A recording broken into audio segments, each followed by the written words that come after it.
Welcome to FPL Selection. In today's video, I'm going to take a look at how the team is shaping up for Game Week 18, but first a quick look at how we got on in Game Week 17.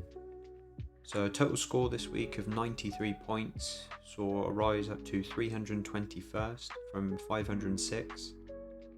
So a very small rank increase, but obviously at this end of the league table it's only ever going to be a small increase, so yeah, very happy with that, and yeah, slowly making progress towards the top 100 there, but with the aim still to win it at this point. Still got a chance to get first. 62 points behind, so I'm going to need a few captain differentials to come in, but yeah, we're still in it and we're still going to aim for that top spot.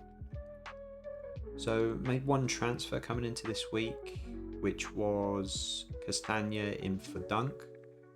Now, is it not a planned transfer? I was looking at Anderson from Fulham also, and he was due back this weekend and he was on the bench.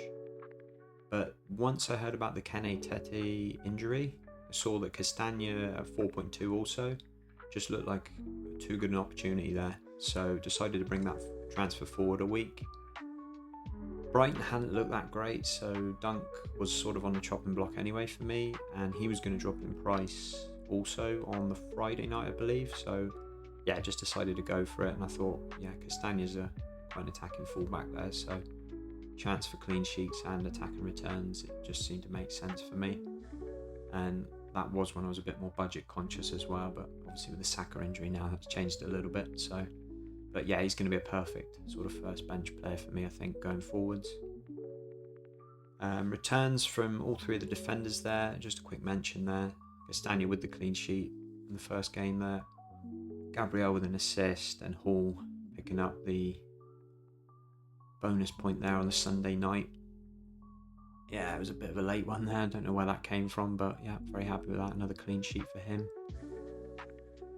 And then, yeah, Salah, 42 points as captain. Just unbelievable this season. Not much to say about him really. 2 goals, 2 assists. Obviously max bonus there. Could have had more. He had plenty of opportunities, hit the bar at one point.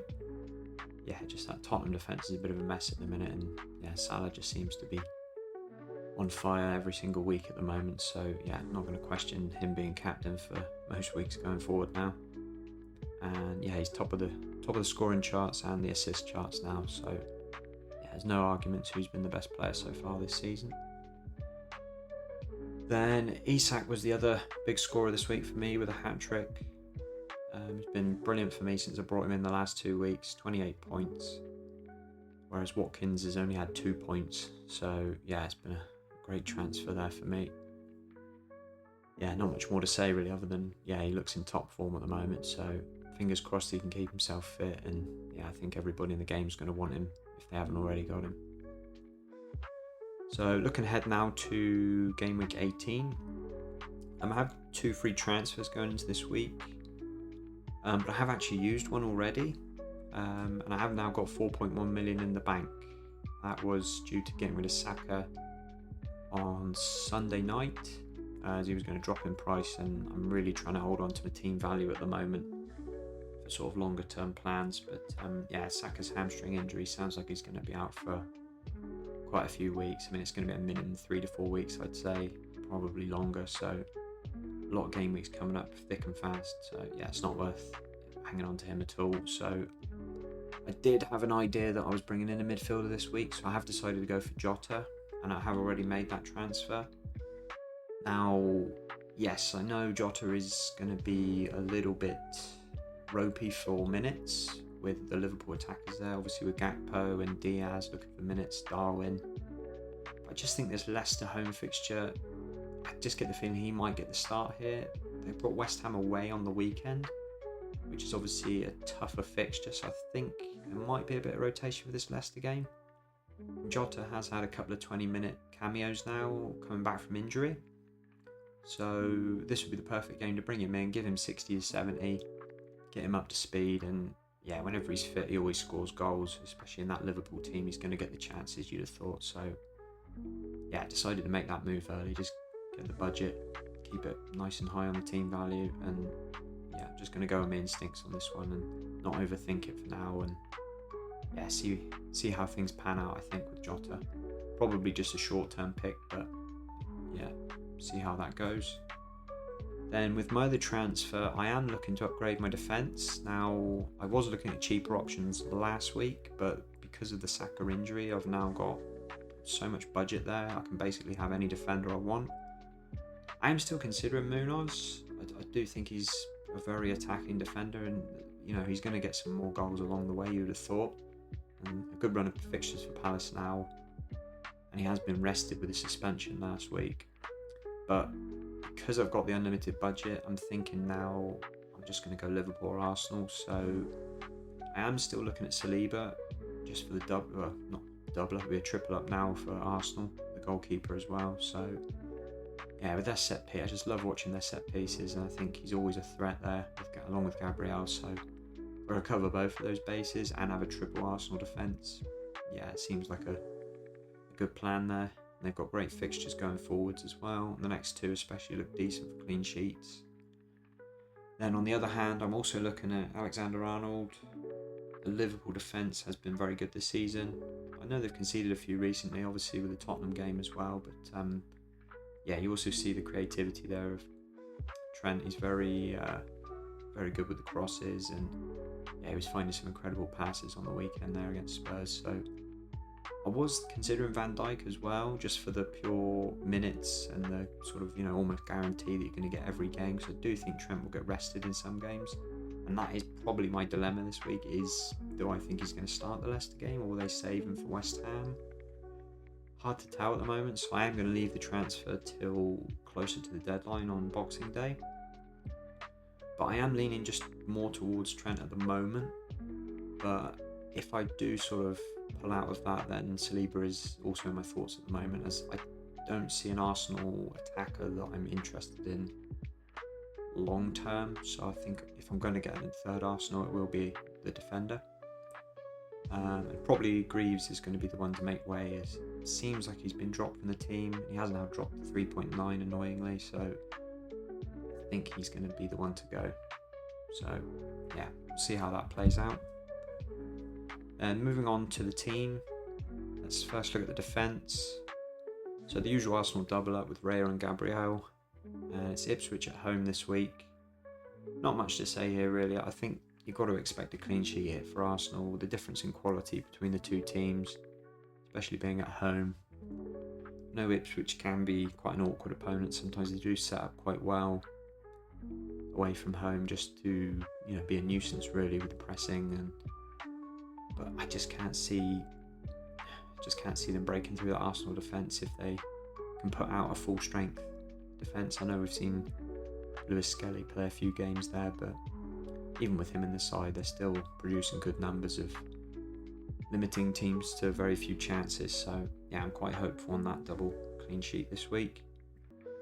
And Lewis Hall's at home against Villa. I'm expecting a few goals in this game, so I'm not really very confident on the clean sheet, but it will be interesting to see if Hall is just as attacking against the better side. Might be asked to be a little more conservative, especially with Villa's running power on the break. So maybe not too much to expect here from Hall, but at the moment, yeah, he's got the superior fixture over Castagne, who's away at Chelsea. And yeah, he's most likely to be on my bench this week because, like I said earlier, I am probably going to bring in an Arsenal or Liverpool defender. It was great getting the clean sheet out of him for the first game coming in, but yeah, Chelsea are a great side at home attacking wise, so I can't see any reason to play him here. And yeah, he'll probably sit first on the bench, to be honest. But for now, he's in the 11 until I make that transfer. So let's move on to the midfield now. And Mo Salah is home to Leicester. Obviously, there's not much I can say here. Everyone knows he's the best player in the game at the moment. He's the absolute obvious captain this week. The only doubt would be if you think he might get a rest and not play this one. I think they've had enough rest, especially he missed the League Cup game the other week, and they had the week off when the Everton game got postponed. So I think with the form he's in, he'll probably just play 60-70 minutes, get his 2 or 3 goals, and then maybe come off early just to get him ready for West Ham at the weekend. And yeah, there's nothing else I can say there really. And then obviously with the good fixture, I've decided to bring in Jota, as mentioned earlier, for the double up on the Liverpool attack.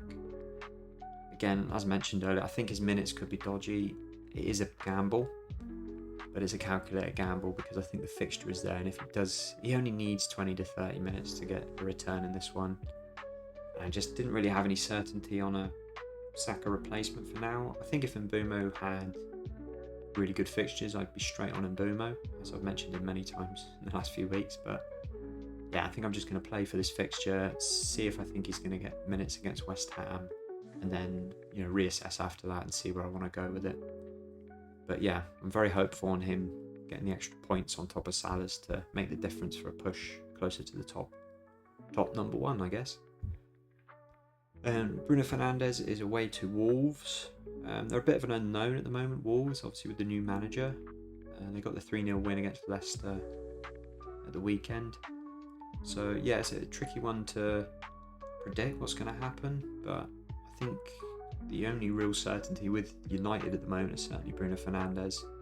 Always involved in everything. He was unlucky at the weekend actually. Well, I say unlucky, he did miss some great chances, but always in the right positions to get the chances, and he's always finding those passes through to people, creating chances for others. So yeah, he's obviously not going to go anywhere for me, and long-term pick, you're not going to worry too much about Bruno Fernandes not returning because yeah, there's always something around the corner with him. And Anthony Gordon is at home to Villa. He has looked good in the 3 games I've owned him. Just a bit disappointed with only the couple of returns there against Ipswich and Leicester.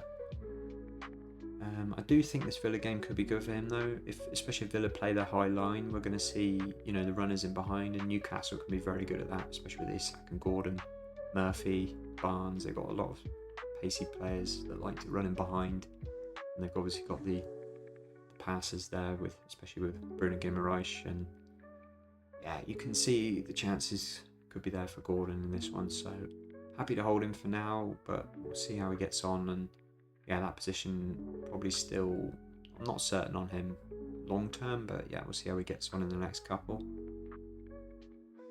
Then Cole Palmer is home against Fulham. Fulham are having a great season. I think Chelsea at home, they're always going to create plenty of chances. They've got a really good attack, and obviously Palmer's always involved in everything there. I think they'll be very disappointed with the draw at Everton.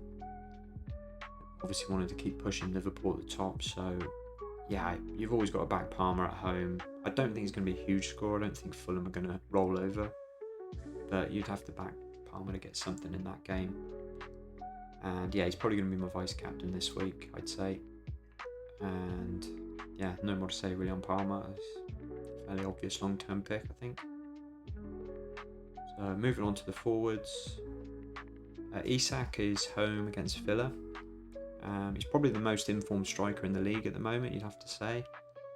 And as I was mentioning earlier when talking about Gordon, I think this game could be perfect for him against Villa if they do play the high line. And he's clearly showing that he's super sharp at the moment. His finishing's great, and yeah, he's just always in the right place at the moment. And yeah, if you give him a chance, he's going to score. So yeah, not much more to say on Isak other than I do think he's going to be, well, he's not far away already from being the highest scoring forward in the game, and yeah, he's going to be more owned every week. So going to enjoy the points while they're making the big difference at the moment. Then João Pedro has Brentford at home. Been disappointed not to get any returns from him recently. I can't say I've seen a lot of Brighton's last few games. I did see the Palace game, but I haven't seen all of them, so I can't give a full analysis on him. I just back the quality of the player. I think against Brentford at home, especially with Brentford missing a few defenders now as well through injury, you're going to see Pedro get some chances, I think. And when he does get the chances, he does tend to take them. So I think it's only a matter of time with him. And as I keep saying with Pedro, I think at the price he's at, I mean, I got him at 5.4. I'm just not in a rush to sell him because, yeah, he's just, when he hits form, he's going to be there and picking up points for that price. I don't think you can complain too much. So, as mentioned earlier, Salah is going to be the captain this week. No doubts about that, unless there's any real concerns of him not starting, maybe. Even if he does play 20 or 30 minutes, it's not a disaster, I don't think, against Leicester. And Palmer will be vice captain. Again, it's just purely on the quality of the player. I don't think Fulham at home's particularly a high ceiling fixture, but yeah, I just think with the quality of the player, I'll stick the vice captain on him. And then I'm going to wait till Thursday to do my second transfer, and it will be either Saliba or Trent Alexander-Arnold, I think, coming in for Greaves. Vandenberg should be back in the next couple of games. It's not a serious injury with his groin, so I think I prefer his long-term potential to play rather than Greaves. So yeah, that's why I'm going to take Greaves out. And yeah, I'll sit Castagna on the bench, first on the bench there. So that's it for this one. Thanks for watching, and we'll catch you on the next one.